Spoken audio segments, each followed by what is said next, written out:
So we finally got TDX's second ever Christmas event. While we have still yet to see part 2 released, there are already a few flaws with this event. This video primarily covers part 1 of the event. That being said, overall the event is still solid.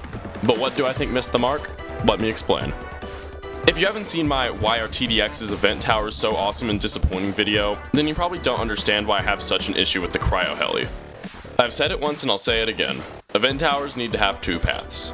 Cryo Ranger set a precedent that is not being obeyed, especially with a tower like Cryo Heli, which, like Cryo Ranger, is a fusion between 2 towers. Cryo Heli is effectively a fusion of Attack Helicopter and Cryo Blaster, 2 towers which have 2 paths. When making the tower, the developers had 4 paths of inspiration to use, and seeing only 1 path on Cryo Heli was really disappointing. I can suggest a few bottom path ideas that the developers could implement. The Cryo Heli could trade its beam for a Gatling gun that deals cryo damage, similar to that of Cryo Ranger's LMG. They could also give it stealth, similar to that of the AZ Viper of the Attack Helicopter tower. Another idea would be to give bottom path Cryo Helicopter a railgun of sorts that targets one enemy instead of an AoE that's meant for bosses, while top path remains for freezing general hordes. There are tons of ideas in the Cryo line of towers, and seeing only 1 path on such a cool tower really disappoints me. I did, however, like the current existing top path, as I think it looks amazing and plays even better. The voice actor also killed it with some hilariously good lines. Check out Rogue Ordinary's Cryo Heli line video if you haven't seen it already. That being said, I cannot stress enough how much I think 2 paths is needed. The Battle Pass for the Christmas event also has a few issues. The first is that it is notably smaller than the previous Battle Passes that we've seen so far.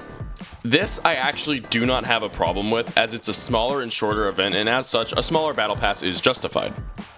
Now, what I do dislike about the Battle Pass is that it contains a large amount of filler content.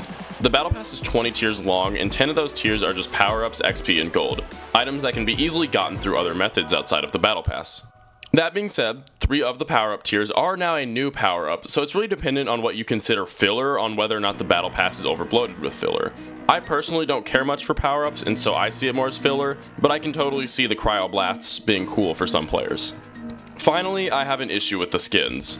Every single skin in the Battle Pass was a part of the Christmas set. One of the coolest parts about the Halloween Battle Pass was that it gave us not just Halloween skins.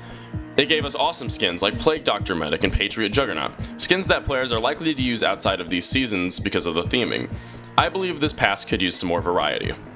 Yes, I do realize it's a Christmas event and should have a lot of Christmas skins, and I agree. That being said, I think it would have been better with like a 50% Christmas skin ratio, 50% variety skin ratio.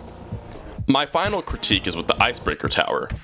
Please note at the writing of this video, this tower isn't even actually in the game yet, so how could I possibly have an issue with it?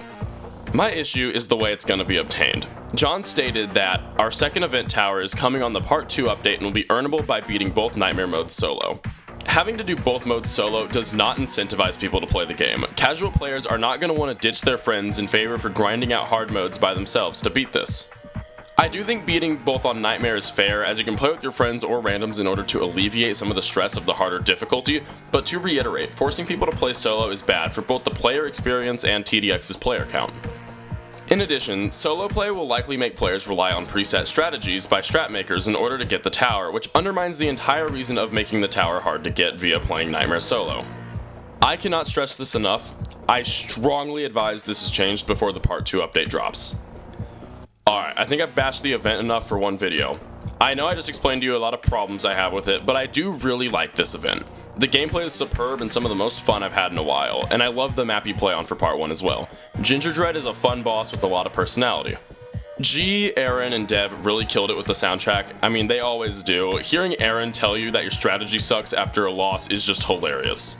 The new enemies like the Snow Gangsta and the Snow Capone are really fun to fight against, especially given the fact that they introduced the tower damage mechanic even though they aren't bosses.